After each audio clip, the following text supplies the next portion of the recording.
Niñas y niños, damas y caballeros, ocupen sus localidades. Ajusten sus cinturones de seguridad. En caso de necesidad, máscaras de poesía caerán delante de ustedes en la próxima hora. Las salidas de emergencia están señalizadas y pueden ser canciones, entrevistas o fotos. Elijan ustedes. Es jueves, media tarde. Preparen sus sentidos. Familiares y amigos, Gerardo Muñoz, Juan Pedro Rodenas y Mario Laus empiezan Tres Corazonadas. Letras, músicas y ramos generales.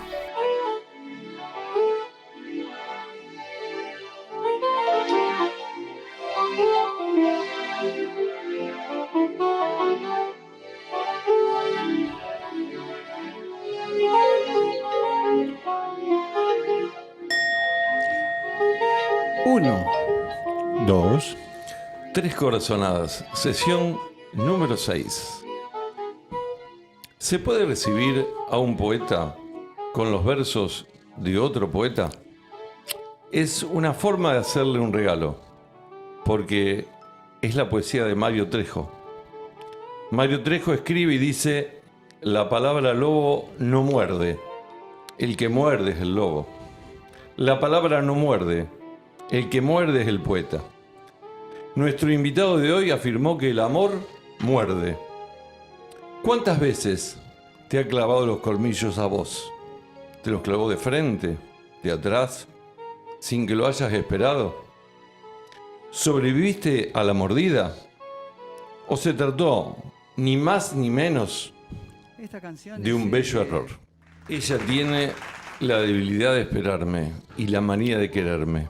Nuestro invitado de hoy nació en Rosario. Es poeta, narrador y periodista. El mes que viene cumple años. No vamos a decir cuántos ni qué día. Sus primeros pasos en la literatura y en el periodismo los dio en esta ciudad. En su biografía dice: en mí se cruzan la bella y la bestia. Le podemos preguntar por eso también. Hola, Reinaldo 7K, ¿cómo estás? Y gracias por acompañarnos en Tres Corazonadas, sesión 6. Bueno, primero, muchísimas gracias por la invitación y además el recibimiento ya me puso de buen humor porque cruzar Mario Trejo con Jairo, soy un poco el responsable de que Jairo haya musicalizado a Mario además, porque lo entrevisté hace mucho tiempo, hará 15 años, y le dejé un librito que habíamos editado, una antología de Mario, uno de los grandes poetas argentinos que no tiene tanto reconocimiento y está al nivel, no sé, de Juan Gelman. Juan Gelman estaría de acuerdo con esto. Y bueno, le dejé un librito y a los, no sé, pasaron como 12 años, 13, y un día me llama y me dice: ¿puedo ir a tu casa, Jairo? A mí me sorprendió muchísimo, ya me había olvidado. Le digo: sí, claro. Y bueno, vino y me mostró que había musicalizado 5 poemas de Mario Trejo. Lamentablemente Mario no los pudo escuchar porque había fallecido ese mismo año en el que Jairo se acercó a mi casa. Pero bueno, igualmente vale, ¿no? Que el poeta tiene eso, no solo el que muerde es el poeta, sino también cuando es muy talentoso como Mario, su poesía lo sobrevive.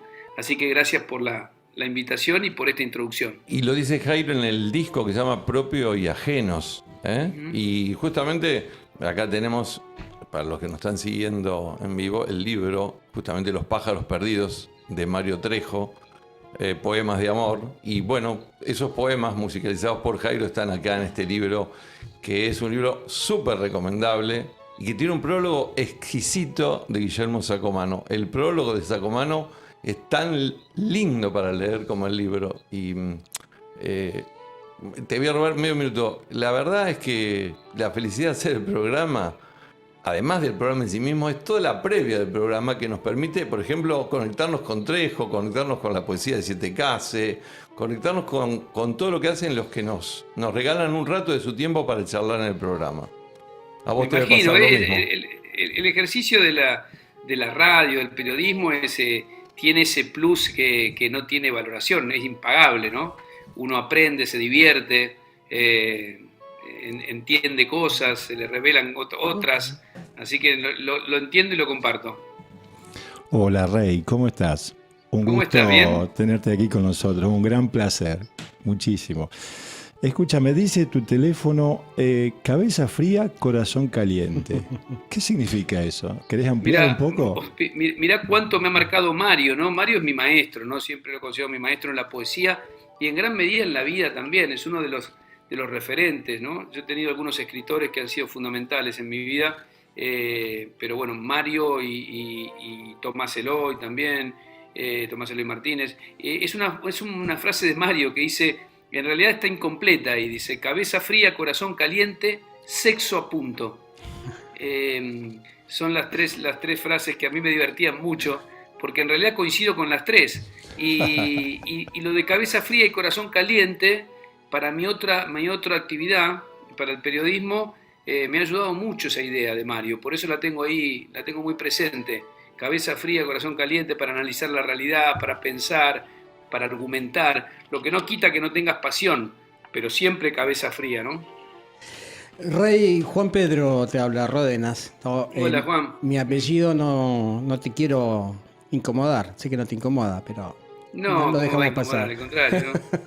Escúchame, yo te quiero apartar un poco y llevar directamente al ámbito de lo que a mí me intriga.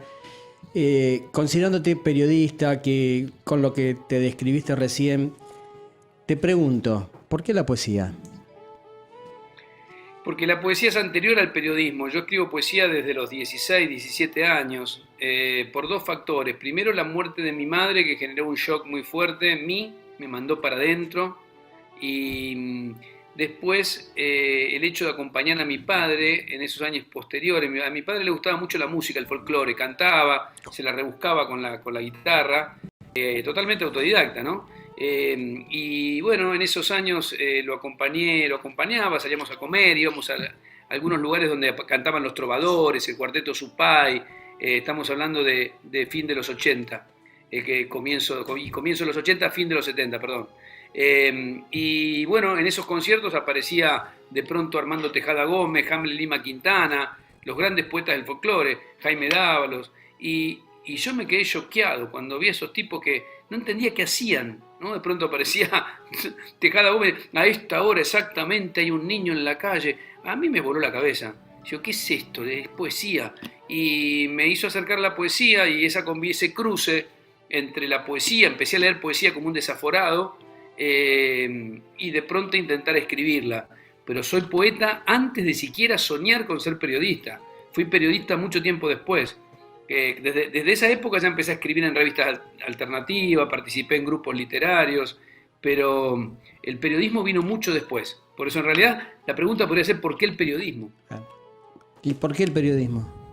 Y porque me di cuenta que para mí fue otra gran revelación, porque yo escribía en revistas, en ese momento estaba cerrada la Facultad de Humanidades, una de las tantas arbitrariedades y locuras de la dictadura, pensando que anulando una facultad anulaba el pensamiento, ¿no?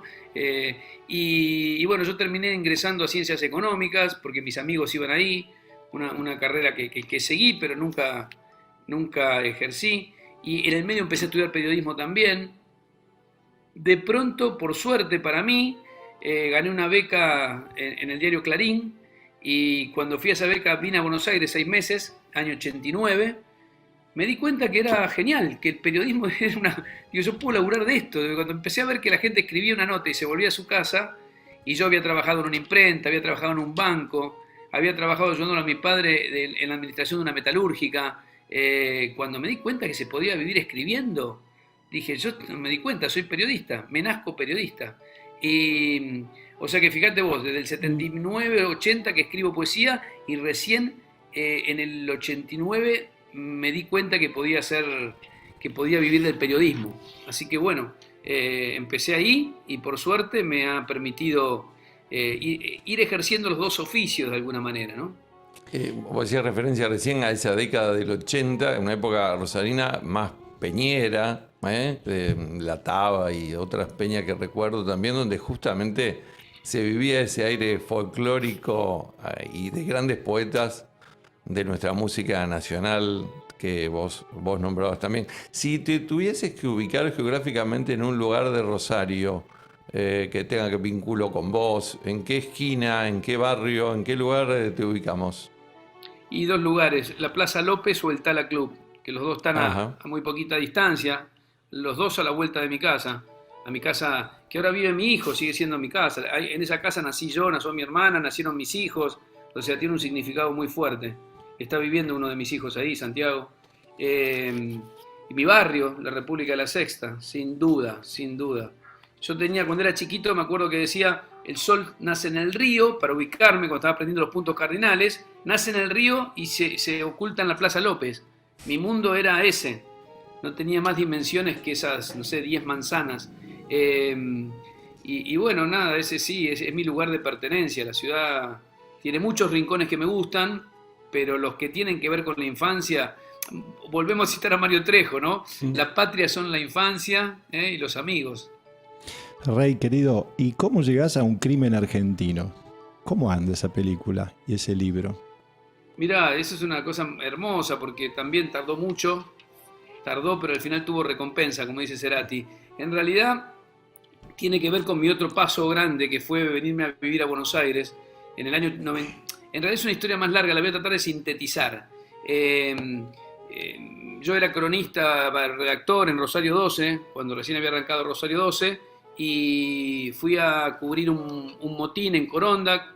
Conocí al asesino condenado de ese crimen que ocurrió en el 80, que yo lo tenía como en mi cabeza, y bueno, me quedó esa historia. Volví al diario, escribí la historia del motín, un motín bastante violento en Coronda, y a partir de eso me quedé con la historia de este tipo. Casi me convence de que estaba mal detenido. Me puse a mirar mucho, a indagar en su historia, y unos años después, participando de un taller con Tomás Eloy Martínez, un taller de periodismo narrativo, escribí ese primer bosquejo, que era una nota de 10 páginas, y Tomás me dijo, antes de hacerle mi crítica periodística, porque era un trabajo de periodístico en ese momento, me dice, usted tiene una novela ahí. Y yo le dije, bueno, sí, está bien, puede ser, es una buena historia.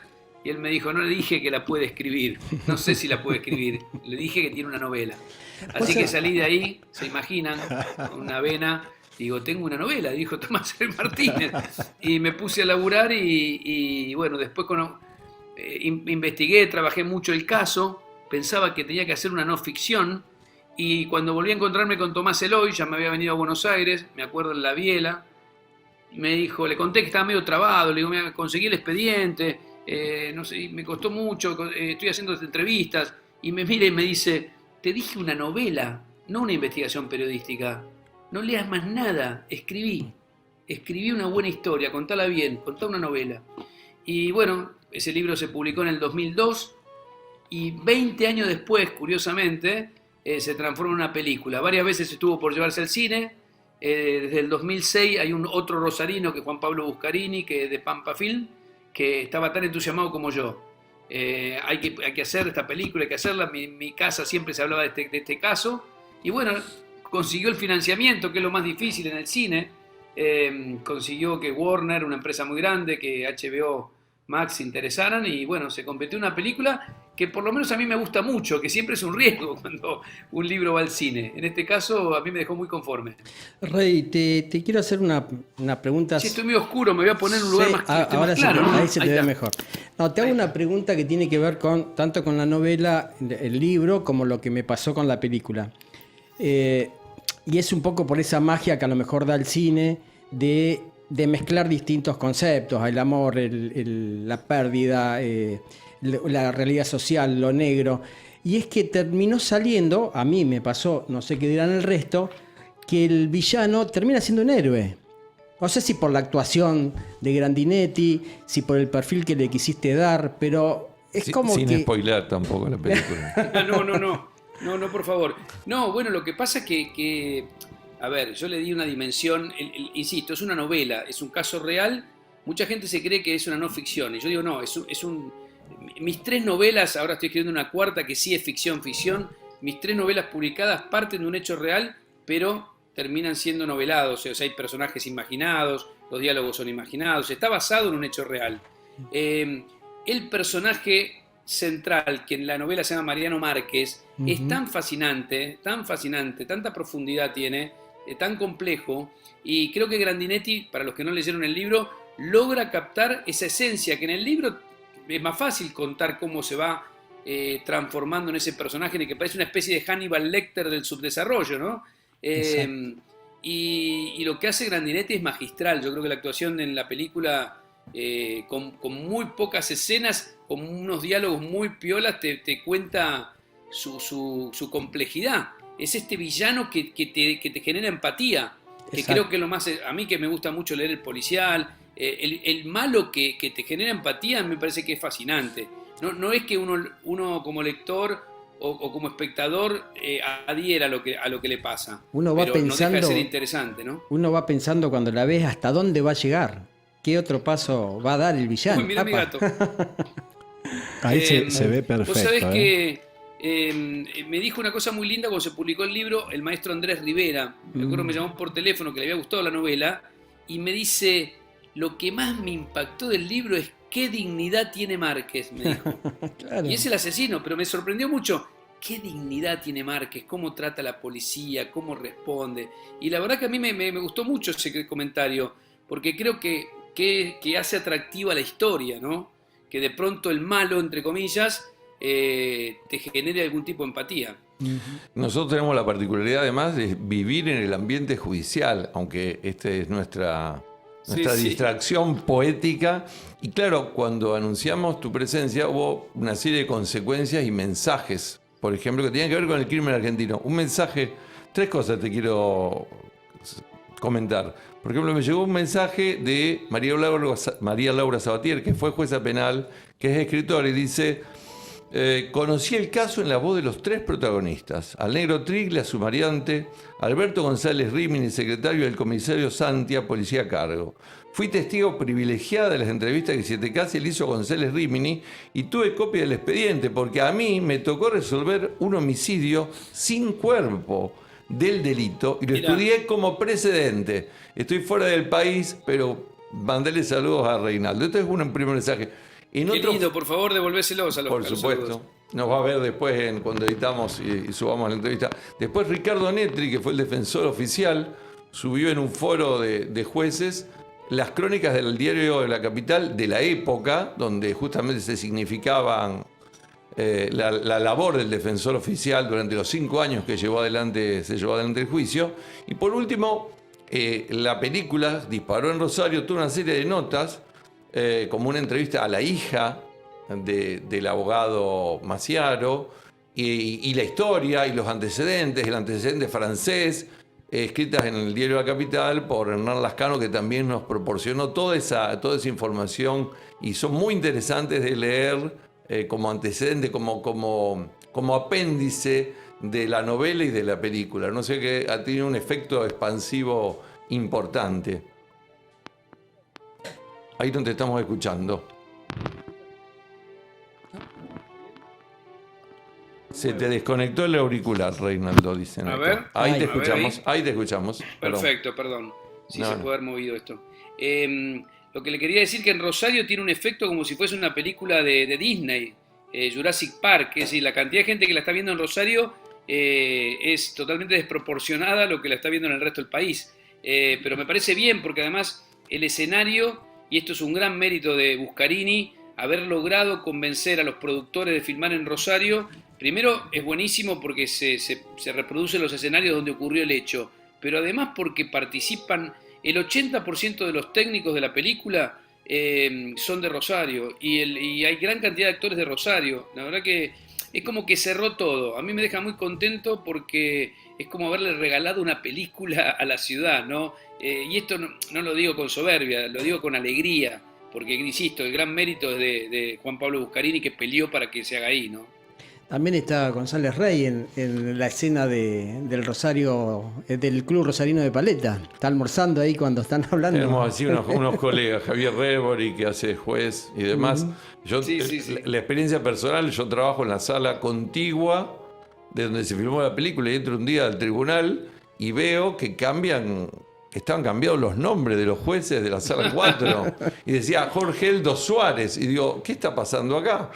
Y después me dicen, no, mire, nos pidieron la lámpara. ¿Qué lámpara? La de la sala, porque es la lámpara que tiene el juez cuando en su despacho. Así que bueno, todos hemos aportado algún granito de arena. Sí, la verdad que fueron 6 semanas donde la ciudad se transformó para poder filmar la película. La verdad que fue muy lindo.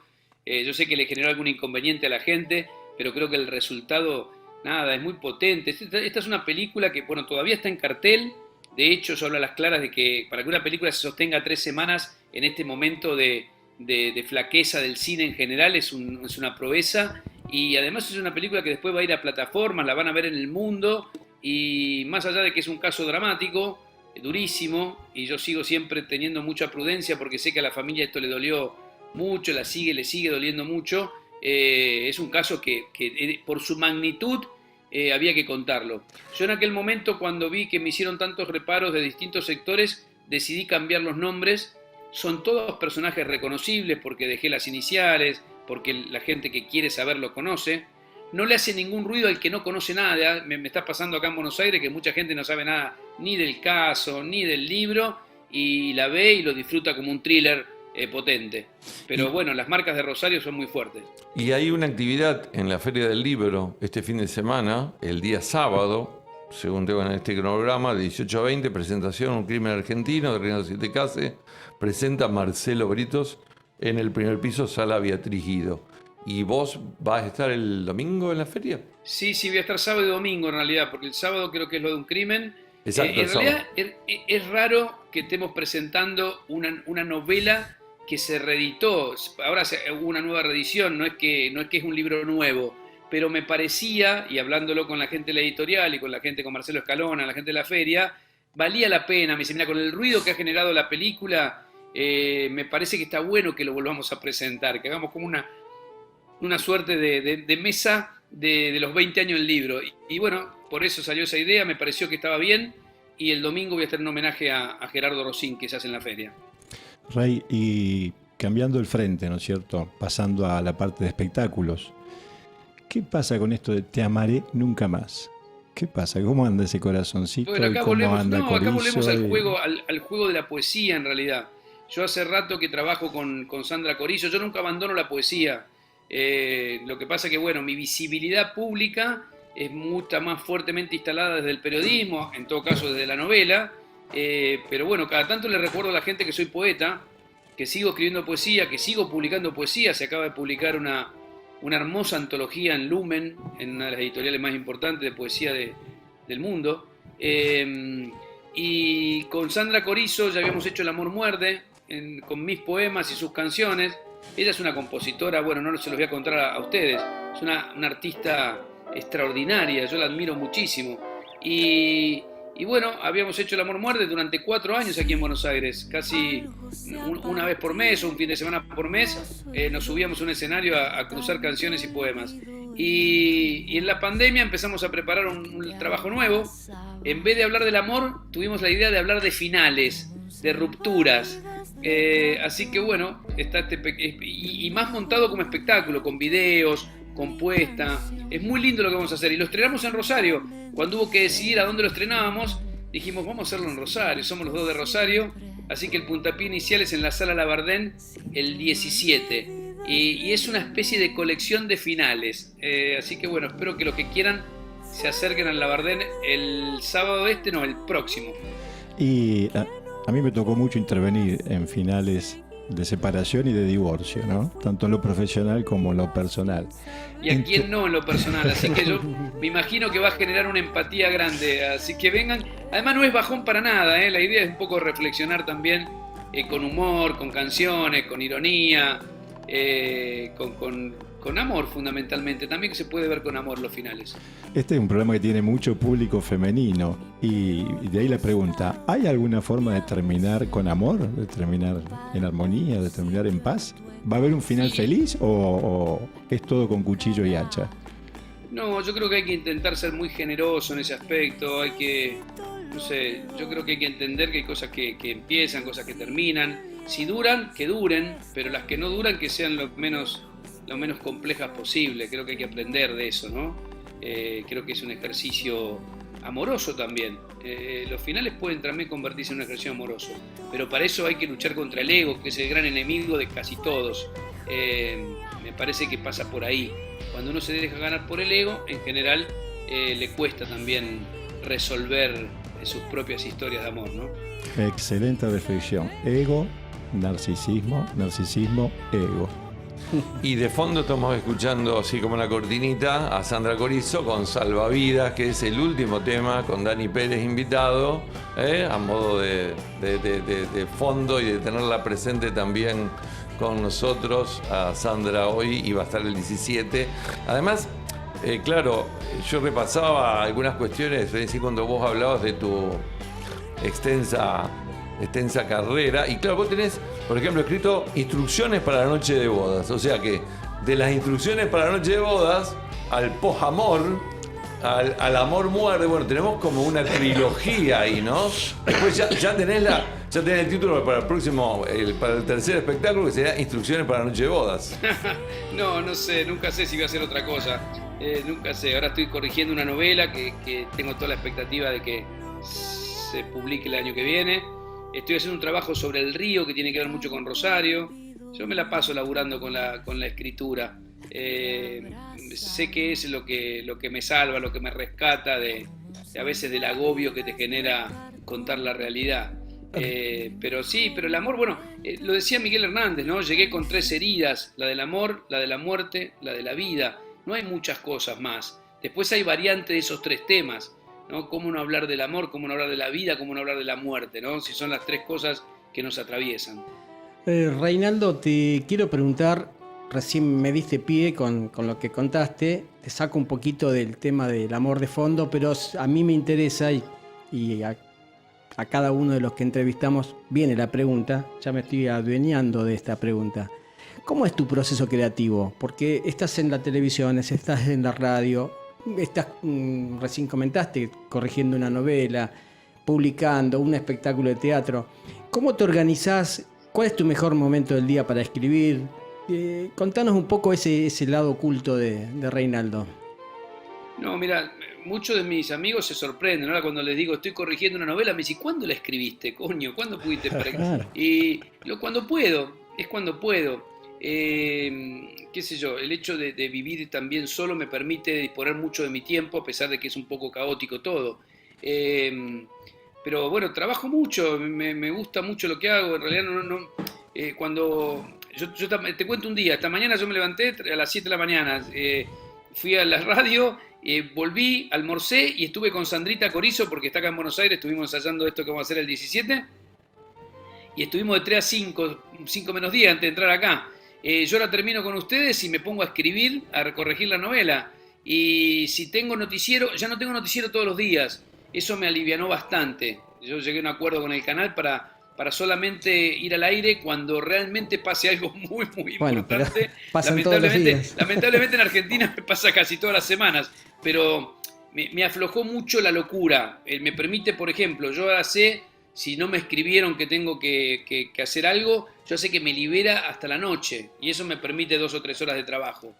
Me gustaría tener todavía más tiempo, que el periodismo ocupe la mitad de mi producción. Todavía estoy 70-30, pero avanzo muy decididamente a que sea la mitad o menos. Estoy muy decidido a que la literatura, que la bella se puede imponer a la bestia. Me parece bien.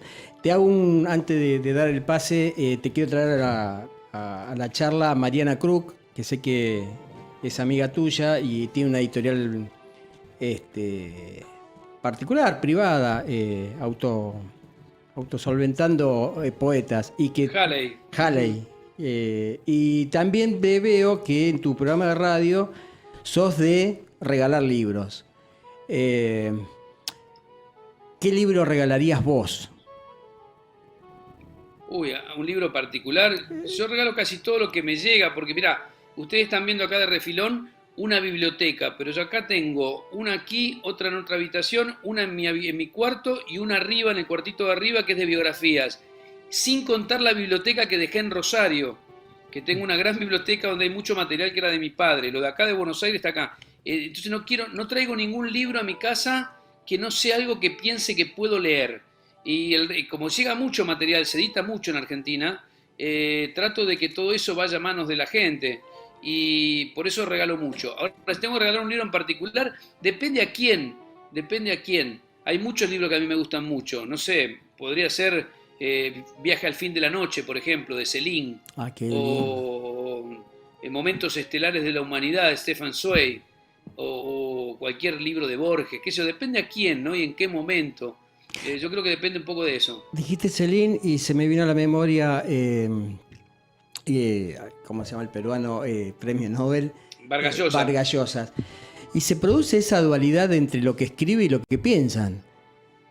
Sí, yo no le llevo mucho el apunte. Fíjate vos, Céline fue acusado de haber escrito panfletos nazis, ¿no? Ujú. Hay mucha discusión sobre él todavía en Francia. Quizás Mario sabe más de eso. Se discutió mucho sobre Céline. Lo que pasa es que es un escritor extraordinario y tiene un libro que en absoluto tiene que ver con esas ideas, que es Viaje al fin de la noche. Entonces, Claro. ¿qué hacemos? ¿Anulamos esa obra tan potente, tan importante para la literatura por sus ideas? Yo tengo en general para mí que las personas son peores que sus obras. Es decir, Picasso no era un tipo muy agradable, Hemingway era misógeno, violento, pero son escritores extraordinarios. ¿Qué hacemos? ¿No los leemos? El propio Vargas Llosa, yo tengo mi diferencia con Vargas Llosa, pero es un escritor que tiene una luminosidad, su literatura es casi revolucionaria en muchos aspectos, hasta en contenido les diría, muchos de sus libros. La fiesta del chivo, no sé, cantidad de libros. Catedral. Entonces, ¿qué hacemos? ¿No los leemos? Claro. A mí me parece que ahí hay que ser un poquito más abierto porque muchos escritores dejan mucho que desear. Yo mismo, ¿no? Yo creo que ojalá que alguien rescate alguno de mis versos, algunos de mis libros y me vaya olvidando un poco, ¿no? Que se quede con esa mejor mitad.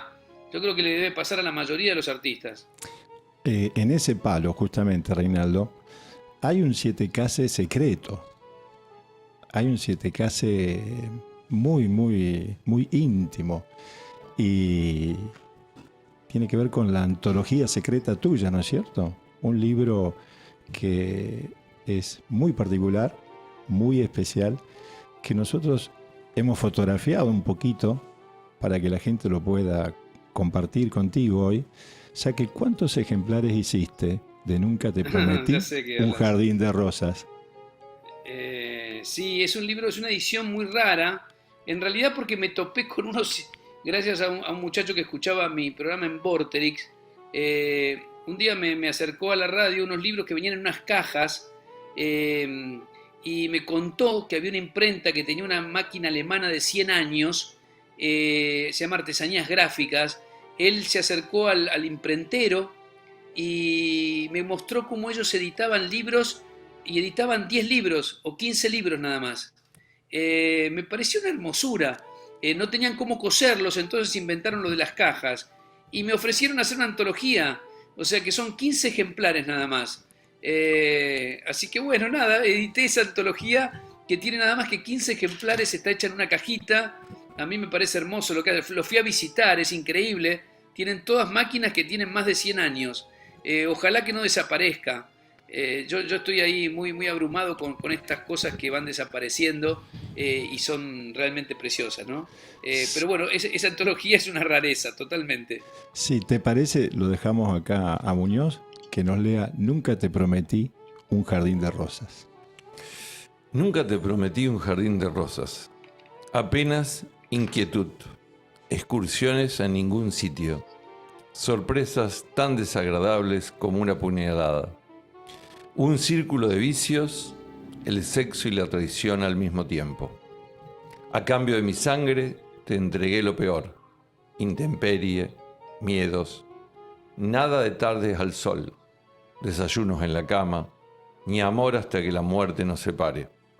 A cambio de mis huesos, promesas incumplidas, ausencia, juegos perversos, versos, solo versos. Viniste por Venecia y te llevé a Vietnam. Nunca te prometí un jardín de rosas. Bueno, gracias por la lectura, es un poema viejito también. Fíjate vos que tiene ilustraciones, los que puedan ver este programa, tiene ilustraciones originales. La verdad que es una rareza. Cada libro tiene ilustraciones diferentes. De los 15 libros no hay un ejemplar igual al otro. Bueno, esta gente ha editado a Borges, he editado a Pérez Reverte, La sombra del águila, por ejemplo, y bueno, y cada libro es una especie de objeto de arte. Así que bueno, tengo la suerte de que me hayan publicado en esta antología secreta que solamente tienen 15 personas.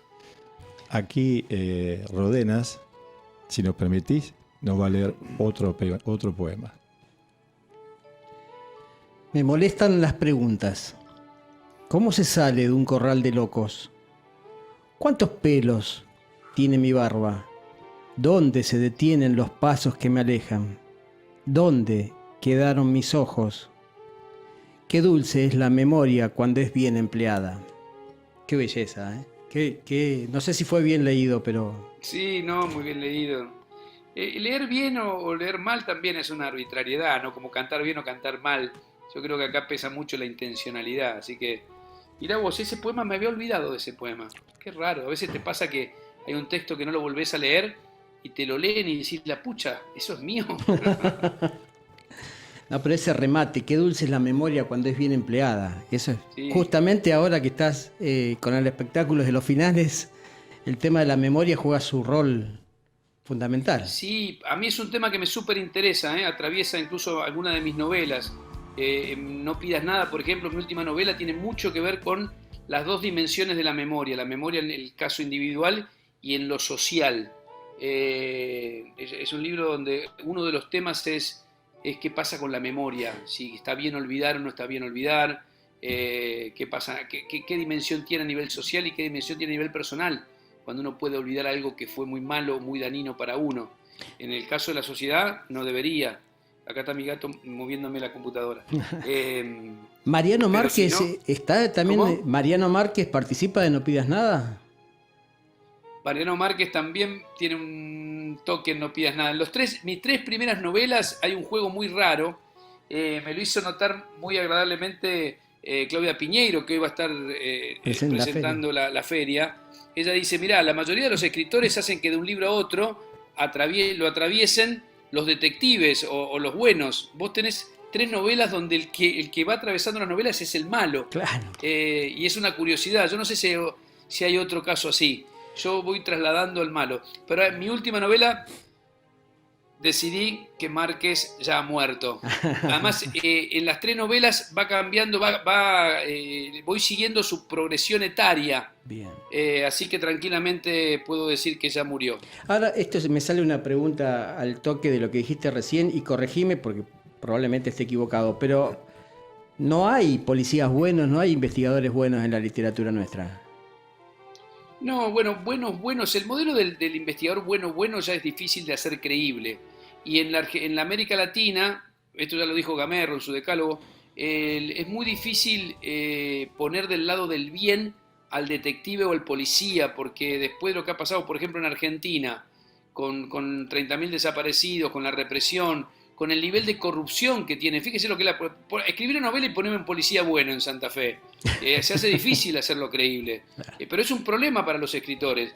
Por eso, en general, en las novelas de Argentina, en muchas, no es que no hay, porque hay Ernesto Mayo, Álvaro Abos, hay un montón de escritores que tienen detectives que son propositivos, por lo menos que buscan el bien y la verdad.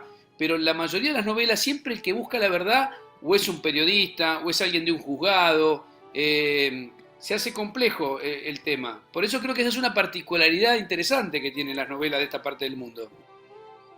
Cierto. Y la última, prometo que no me meto más, las dejo a ustedes. Pero también, o sea, no hablamos, tangencialmente lo dijimos, pero lo tuyo también viene por el lado de las novelas negras. El ensayo, la novela propiamente y la poesía.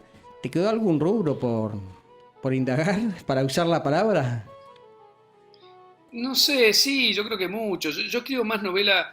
Mis novelas no sé si son policiales estrictamente. Creo que tienen que ver con que tienen violencia, pero porque la violencia está instalada en las sociedades, en el mundo capitalista es más extremo incluso todavía, y me parece que uno es un reflejo de eso, y que además las manchas de sangre en general, en países como los nuestros, dicen muchas más cosas que un homicidio en sí, que merece un espacio y un trabajo reflexivo en cuanto a la propuesta literaria.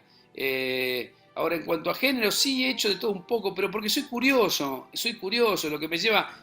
Alguien me podría decir, yo me imagino lo que debe pensar, no sé, un productor de mi canal cuando ve que voy a subirme a hacer poesía en un escenario, decir, este tipo está chiflado, pero a mí no me importa nada, yo soy todo eso junto, soy poeta, soy narrador y soy periodista. Vivo al revés en cuanto a ingreso de dinero, pero soy esas tres cosas desde hace 40 años, qué sé yo, que ejerzo de esa manera. Y me interesa y soy curioso y de pronto he escrito alguna obra de teatro, pero porque soy curioso, no es que me voy a dedicar a eso. Lo mío es contar, es narrar, y en ese registro voy, nada, ahí se empieza a limitar, ¿viste? El espectro. Después son variantes, hay cosas que me parece que van para la poesía, cosas que me parece que son para la narrativa. De hecho, la novela es un laburo a largo plazo, yo que estoy hace 3, 4 años que estoy con esta novela, y es lo que me lleva a mí a escribir una novela, son laburos a largo plazo. En cambio, un poema, de pronto vas caminando por la calle y se vino un verso, y apareció, y te sentaste y pudiste escribir un poema. Son estructuras distintas, mecanismos distintos, y además es lo que yo lo hago casi, te diría, por necesidad. No es que me estoy planteando qué voy a hacer ahora. Digo, bueno, es como que a veces necesito hacer eso y ahí voy. Bueno, para nosotros es muy bueno todo eso que decís, porque nosotros dedicamos esta hora, estas 3 corazonadas, a letras, música y ramos generales. Es un espacio justamente para que poetas, escritores, pintores, fotógrafos, músicos, personas como vos que han pasado ya, como Marcelo Escalona, como Berestinco, como Lito Nevia, gente que son muchas cosas en todo su universo. O sea, cuando vino Lito decíamos planeta Nevia, bueno, hay un planeta 7K, hay un planeta Escalona, hay un planeta de cada uno que viene y que abarca muchas facetas en esto. Yo tenía alguna cosa sobre Rosario, pero también te quería hacer una pregunta que vinculaba un poco no la hacemos generalmente, de actualidad y demás. Para vos, ¿cuál es el crimen argentino? Bueno, yo lanzo una hipótesis ahí bastante arriesgada en la novela, en Un crimen argentino, en el libro, que es que las sociedades también se definen por sus formas de matar. Yo creo que en Argentina la desaparición de cuerpos, si bien no es algo propio de Argentina y en otros lugares que también ha ocurrido, nos atraviesa desde la época de la colonia. Y creo que es un dato, no se puede soslayar. Creo que hay una manera de matar que tiene que ver con eso, con la desaparición de cuerpos, que está muy presente en la Argentina, en la historia argentina. Y lo otro es la violencia política. Creo que Argentina tiene una marca, que es una sociedad bastante violenta. Mirá, si te pones a pensar que el libro fundacional de la literatura argentina es El Matadero, claro, y si te pones a subir cronológicamente, todos los libros importantes de la literatura argentina relatan violencia política. El Matadero, el Facundo, Los Vengadores de la Patagonia Trágica, de Bayer, Operación Masacre, Recuerdo de la Muerte, estoy nombrando de memoria. Casi todos hablan de violencia, ¿no? De algún tipo de violencia política. Me parece que cuanto menos implica algo para repensar. Y el Martín Fierro mismo. Martín Fierro. Muy, muy buena reflexión. Recordemos, mira, Estados Unidos, la bomba atómica. Alemania, con lo que fueron los campos de concentración. Rusia, con lo que fue Siberia. Japón, con las montones de matanzas que hicieron en China de una manera tan desopilante, ¿no? Y tan terrible. Efectivamente, ¿no? Podemos definir muchas sociedades por su forma de asesinar. Sí, claro, es una característica más. Yo no digo que sea excluyente, pero es una característica más. Y además creo que, por ejemplo, mira, volviendo a lo del género policial o el género negro, como se suele llamar, yo creo que es muy interesante porque, a ver, una novela en general policial bien escrita, tiene que estar bien escrita porque el lector no es muy paciente.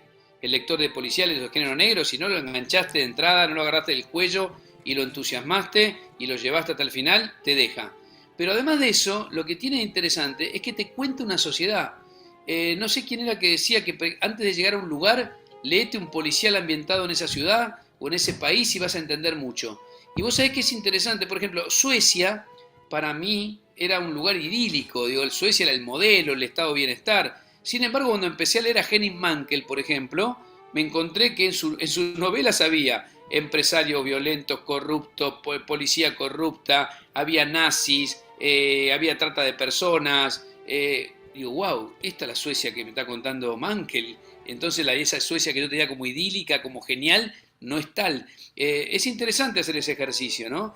En general, cuando vos lees un policial te enterás cómo funciona la justicia, cómo funciona la policía, cómo son las relaciones de poder, qué pasa con los empresarios. Es un acercamiento, es una fotografía para meterme en el terreno de Laus muy precisa.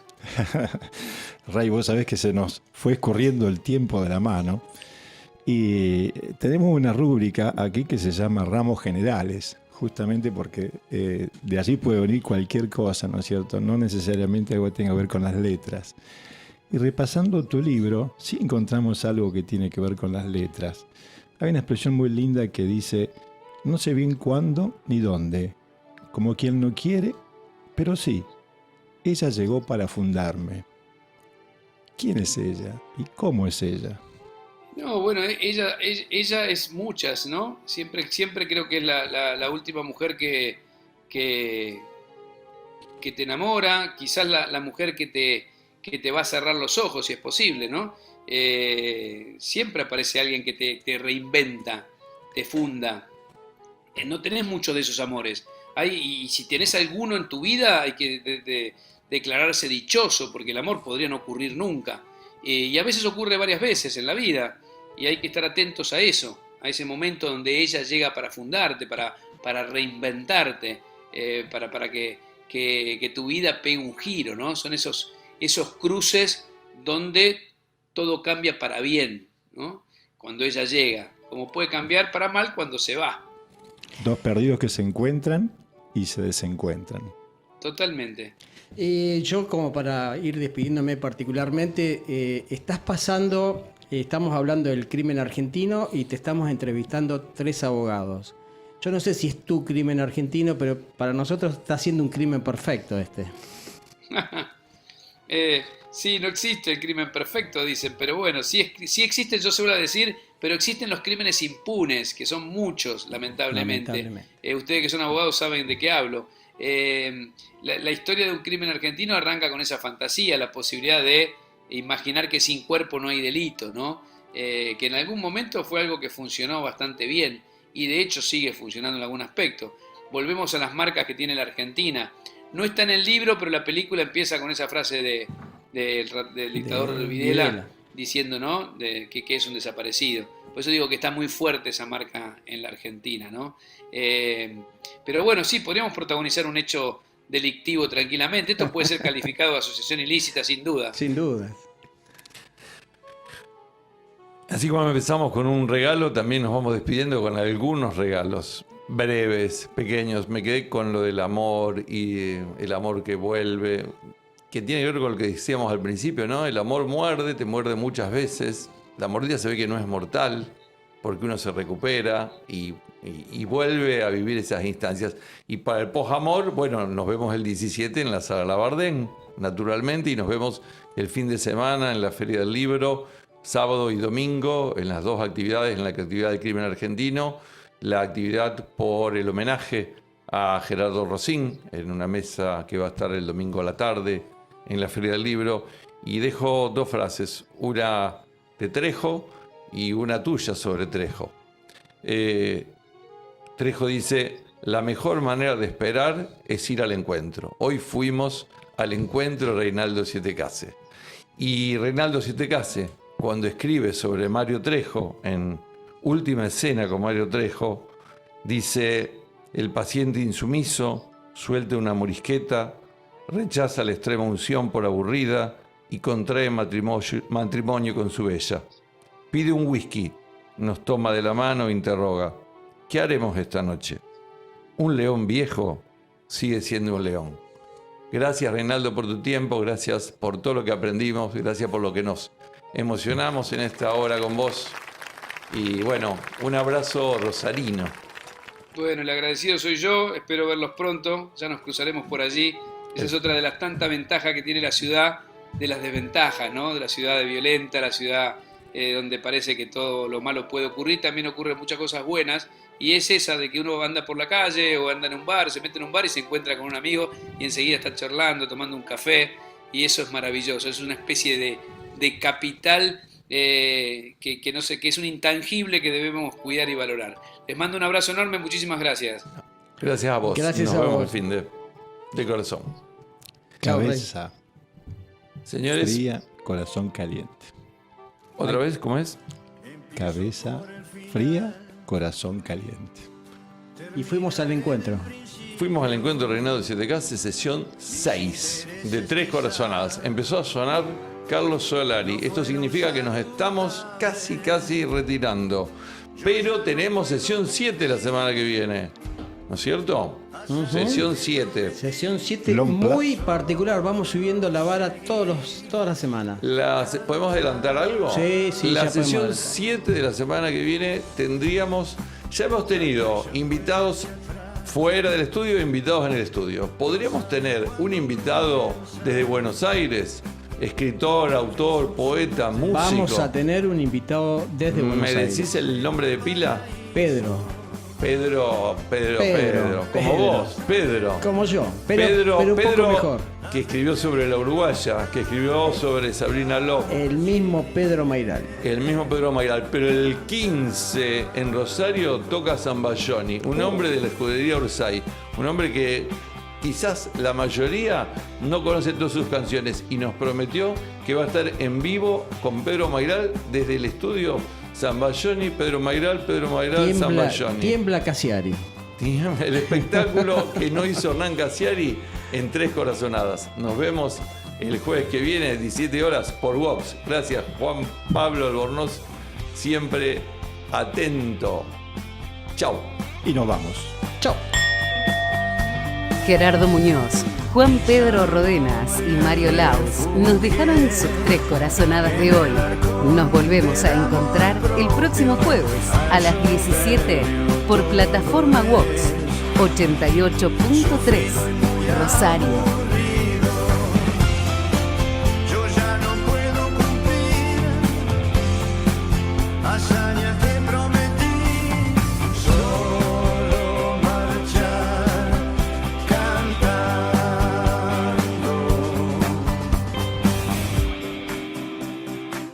Más de una vez me escuché decir que en la resistencia está todo el hidalgo valor de la vida. Yo ya no puedo cumplir hazañas